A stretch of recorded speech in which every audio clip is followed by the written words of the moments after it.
The text came in at 9:14 a.m. on a Thursday, short, sharp, and cruel enough to snap something inside me.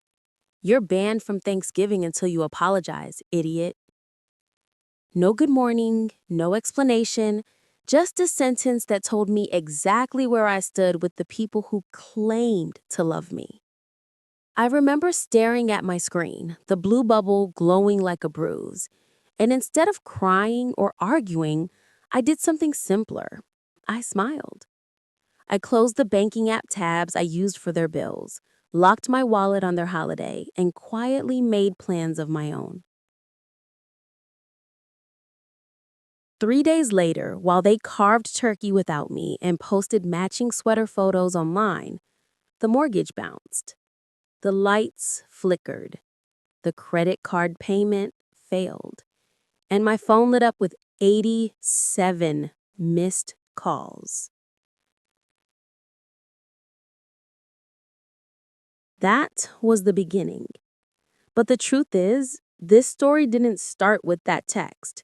It started years earlier, so far back that I didn't even recognize it as the root of everything. Before I show you the showdown in my parents' kitchen, the binder, Dylan's shock, my mother's hands trembling, I need to take you back to a moment I've never talked about, a moment that planted the seed for everything that came after. When I was 10, Dylan and I were running around the living room playing some game he'd made up. He knocked one of Mom's glass figurines off the shelf, a tiny swan she loved, and it shattered on the carpet. Before I can even process what happened, Mom spun toward us. Dylan pointed at me, and Mom said the same line she'd say for years. "Don't make a scene, Madison, just apologize." That was my training. Not to be honest, not to be understood, but to keep the peace by erasing myself. Fast forward 17 years, and peacekeeping had become my full-time, unpaid job. I'm Madison, 27, the quiet one, the one who showed up, handled the boring parts of life, and somehow became responsible for everything no one else wanted to deal with. It started small, a copay here, and I'll send it back Friday there. A phone bill because I was more organized. A grocery run because they were tight this week. But small things accumulate like dust. After a while, you realize you're choking on it. When Dad had surgery last year, insurance only covered part of it. Mom called me crying saying, "We don't know what we'll do." So I covered the rest. Just that once, I told myself. Except just once is a phrase that only applies to people who have boundaries. After that, something shifted. Suddenly, I wasn't their daughter. I was their safety net, their backup plan, their quiet little infrastructure. The family phone plan? On me. Internet? On me. Utilities they forgot? Again? On me. Groceries? On me. Surprise fees before banks closed? On me. I didn't complain, not out loud. I just kept saying yes because I thought that's what love was, showing up quietly. Meanwhile, Dylan, the golden boy, floated through life like the universe was his concierge. Every family dinner turned into a highlight reel of his achievements: sales bonuses, nights out, expensive steaks, trips with his girlfriend. What they didn't say out loud, but what I knew, was that while he was posting perfect dinners online, I was quietly paying the electric bill they'd forgotten again. He bragged about responsibility. I lived it. My mom loved introducing him as our successful one. Me, I was the budget cop, the complicated one, the dramatic one when I asked a single question about where the money went. That's the thing about families like mine. They don't want honesty. They want a designated person to absorb the consequences. I'd convinced myself for years that things might change. Little moments made me hope. Mom baking her apple pie, Dad falling asleep during the football game, the old family photo on the mantle of Dylan grinning without a care, and me smiling in braces. Sometimes I looked at that picture and wondered if we'd sit at the same table again without me being the punchline. But deep down, I knew the truth. The favoritism wasn't an accident. It was a tradition. And everything came to a head 2 weeks before Thanksgiving. There was a group chat for the holiday head count. The name scrolled down the screen like a guest list for a party I had quietly funded for years, and mine wasn't there. At first, I honestly thought it was a mistake, so I typed, "Did you forget me?" The typing dots blinked for a few seconds before Dylan replied, "Limited seating. Try Christmas if you behave." My stomach dropped, not because of what he said, but because nobody corrected him. Not Mom, not Dad, not the aunts who used my credit card for their last-minute emergencies. Silence. And in my family, silence was permission. I called Mom. The noise of clinking dishes and laughter spilled out like the party had already started without me. She didn't even lower her voice when she said, "You're not invited until you apologize to Dylan for ruining his promotion dinner." By ruining, do you mean asking why he keeps borrowing rent while bragging about his sales checks? I asked. I heard Uncle Ray's voice in the background, loud enough for everyone to hear. "There she goes again. Budget cop." Laughter followed. Everyone's but mine. That was the moment something inside me cracked. Not the emotional kind, the structural kind. The next day, the humiliation kept coming. I ran into Aunt Patrice at the bakery. She waved me forward like I was a problem she needed to get rid of. She told the cashier, loudly, "She's sensitive about success. Keep the small talk short." The cashier's smile dropped. The woman behind me whispered, "Ouch." The whole shop felt colder. I walked out without my bagel, sat in my car until the windshield cleared. That afternoon, Dylan called like nothing had happened. He said, "Front me $600 for my girlfriend's gift. I'll Venmo Friday. And honestly, we'd all feel better if you just said sorry and stopped being difficult." I didn't answer. And in that silence, something shifted. Family didn't take care of each other. I took care of them.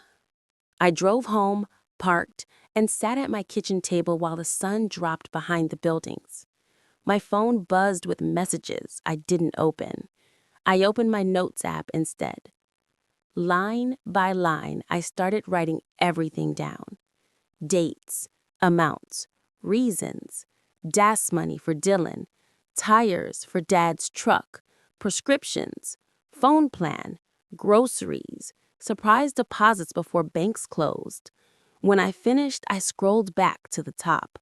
My chest tightened. None of it was one-time help. Every just until next month had become permanent.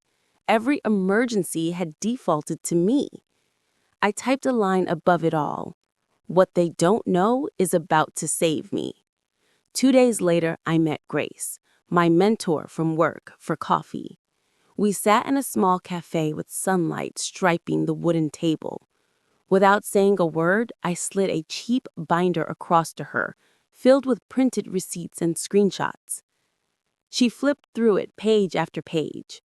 Her face stayed calm until she reached the totals.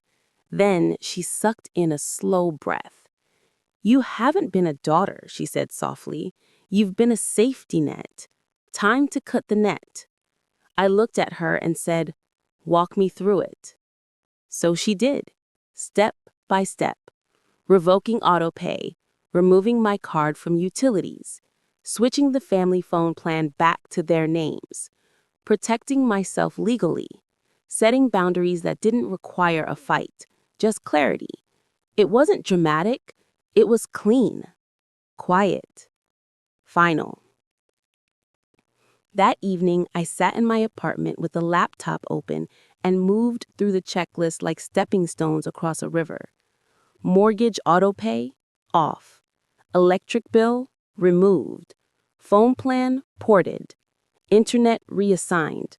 All the bills that weren't mine slid back to where they belonged. Sunday night, Dylan posted a story. Real loyalty isn't about money. His table full of Thanksgiving leftovers. Clapping emojis in the comments. I muted him. My screen went silent for the first time in years. On Monday afternoon, I was at the hardware store when I heard Uncle Ray's voice in the next aisle. "We've got her in line now," he said. "She'll come around." I kept walking, bought light bulbs, stuck the receipt in my pocket like a small promise to myself. That evening, Mom left a voicemail that started calm and turned cold. "Since you won't apologize, skip Christmas too, and don't embarrass us with your loan spreadsheets." I listened twice, deleted it, sat still in my quiet apartment, and for the first time, their silence didn't scare me. 2 days later came the frantic call. The mortgage didn't clear. The internet was cut. The phone plan was gone. Everything they assumed I'd take care of wasn't being taken care of anymore. Mom's voice cracked. "Madison, what did you do?" I said, "I'll come by and I'll bring the binder." The kitchen smelled like old coffee when I walked in. The blinds were half open, lines of light slicing across the table where Mom sat with her hands folded tight. Dad looked exhausted.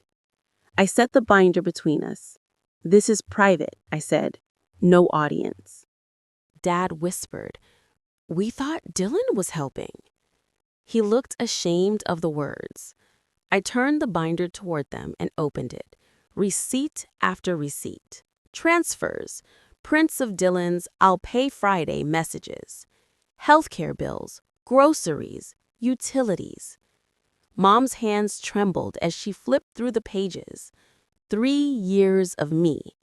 Invisible, but essential. "You banned me from Thanksgiving until I apologized," I said quietly. "So I stopped paying for the holiday you enjoyed without me." The front door opened. Dylan walked in, froze when he saw the binder. "You're really doing this?" he snapped, like my boundaries were an attack. I slid a clear sleeve toward him. Every one of his messages highlighted in yellow. "You can call it betrayal," I said, "but it's a boundary."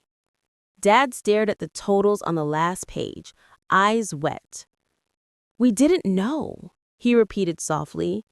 "You didn't want to know," I corrected. The refrigerator hummed. A car passed outside. No one spoke. Dad finally asked, "What about Christmas?" I met his eyes. "I'll see how I feel." I picked up the binder and walked out. The afternoon was bright, ugly, clean. Each step felt like a door closing behind me.